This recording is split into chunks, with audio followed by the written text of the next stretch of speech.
मराठा समाजाच्या मनामध्ये की आरक्षणाच्या बाबतीमध्ये. तर माझी आता मी आज बोलण्याचं सगळ्यात एकमेव कारण आहे की ह्याच्या बाबतीमध्ये नरेंद्र पाटील साहेब आपण माननीय मुख्यमंत्री साहेब फडणवीस साहेब आणि अजितदादा साहेब यांच्याबरोबर बैठका लावून काही ना काही समाजाला त्या ठिकाणी समजू द्या नेमकं ही कुठं घोडं पेंड खायला लागलंय, काय व्हायला लागलंय, जवळपास काय व्हायला अडचण.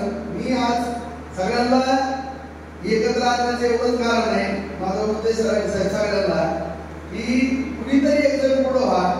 अशी अडचण व्हायला गेली त्या शासनाबरोबर चर्चा कोणच करायला तयार नाही पाटील साहेब, बरोबर. कुणी बैठक पण घ्यायला कुणीच नाही.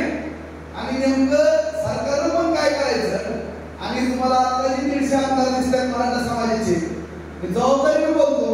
असं जर बोललं राहिला तर ती संख्या 100च्या आल्याशिवाय राहणार असं माझा अभ्यास आहे, असं प्रामाणिकपणाने सांगतो.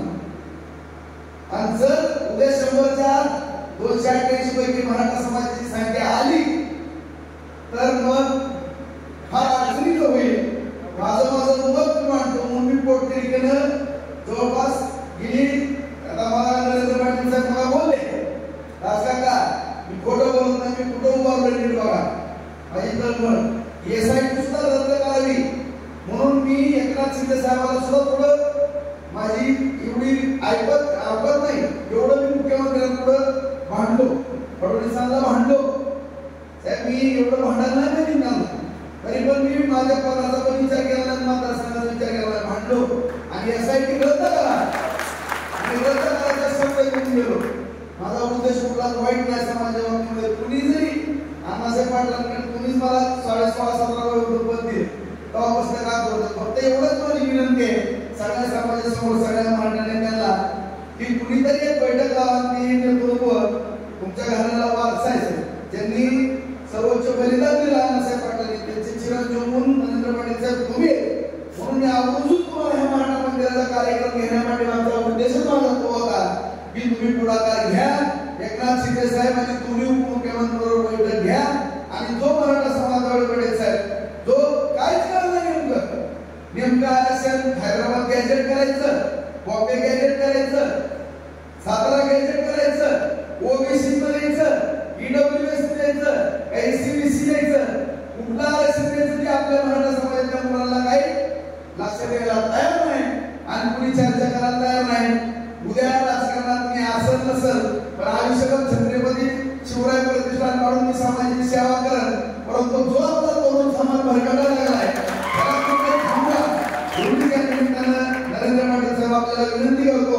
आणि मी विनंती केल्यानंतर आपण पुढाकार घ्याल असं समाजापुढे तुम्ही या ठिकाणी सांगा अशी विनंती करून या ठिकाणी पुढे नरेंद्र पाटील साहेब तुम्ही या ठिकाणी तुम्ही अण्णासाहेब पाटलांचे चिरंजीव आहे, तुम्ही शासनाबरोबर बैठका लावचाल असा शब्द समाजाला द्या.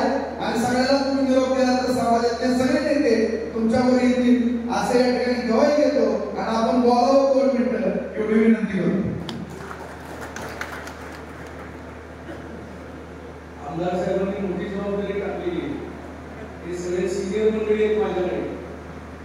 सिनियर माणसांच्या विचारांमध्ये वेगवेगळ्या प्रकारच्या भूमिका आहे आणि यांना लोकांना तुमचं म्हणत नाही साहेब तुमचं आपण तर सर्व विचारांच्या सोलापूरच्या आंदोलनामध्ये आपण पाहिलेलं आहे.